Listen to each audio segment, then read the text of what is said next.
Les 1001 nuits, traduit par Antoine Galland, tome 1er. Nuit 164. Sire, Ebn Thaher, entendant parler le prince de Perse de la manière que je disais hier à votre majesté, lui dit « Seigneur, plût à Dieu que je puisse vous donner des assurances aussi certaines de l'heureux succès de vos amours que je le puis de la sûreté de votre vie.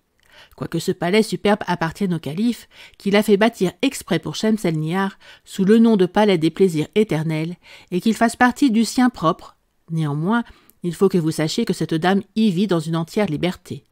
Elle n'est point obsédée d'eunuques qui veillent sur ses actions. Elle a sa maison particulière, dont elle dispose absolument. Elle sort de chez elle pour aller dans la ville, sans en demander la permission à personne. Elle rentre lorsqu'il lui plaît, et jamais le calife ne vient la voir qui ne lui ait envoyé auparavant Mesrour, chef de ses eunuques, pour lui en donner avis et se préparer à le recevoir.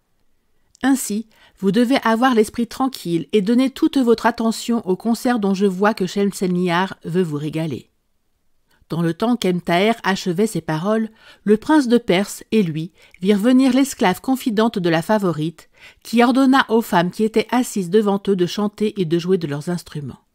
Aussitôt, elles jouèrent toutes ensemble comme pour préluder, et quand elles eurent joué quelque temps, une seule commença de chanter et accompagna sa voix d'un luth dont elle jouait admirablement bien.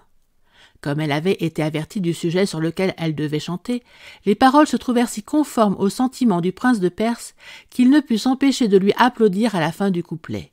« Serait-il possible, s'écria-t-il, que vous eussiez le don de pénétrer dans les cœurs, et que la connaissance que vous avez de ce qui se passe dans le mien vous eût obligé à nous donner un essai de votre voix charmante par ces mots?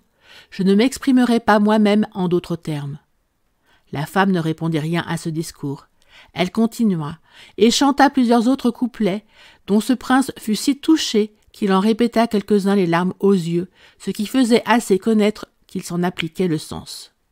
Quand elle eut achevé tous les couplets, elle et ses compagnes se levèrent et chantèrent toutes ensemble, en marquant par leurs paroles que la pleine lune allait se lever avec tout son éclat et qu'on la verrait bientôt s'approcher du soleil. Cela signifiait que Shemselnihar allait paraître et que le prince de Perse aurait bientôt le plaisir de la voir.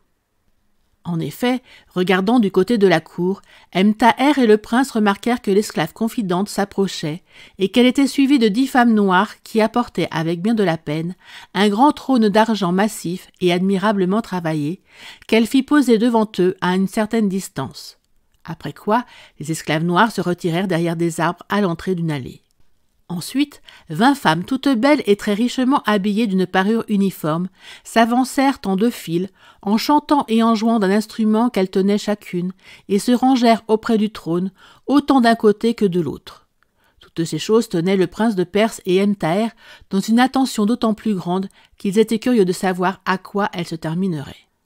Enfin, ils virent paraître à la même porte par où étaient venues les 10 femmes noires qui avaient apporté le trône, et les 20 autres qui venaient d'arriver, 10 autres femmes également belles et bien vêtues, qui s'y arrêtèrent quelques moments. Elles attendaient la favorite, qui se montra enfin et se mit au milieu d'elles. Le jour qui commençait à éclairer l'appartement de Schahriar imposa silence à Scheherazade. La nuit suivante, elle poursuivit ainsi. Merci d'avoir écouté cette vidéo. Si cette vidéo vous a plu, vous pouvez vous abonner gratuitement à la chaîne Coin Livre Audio. N'oubliez pas de liker avec le pouce vers le haut.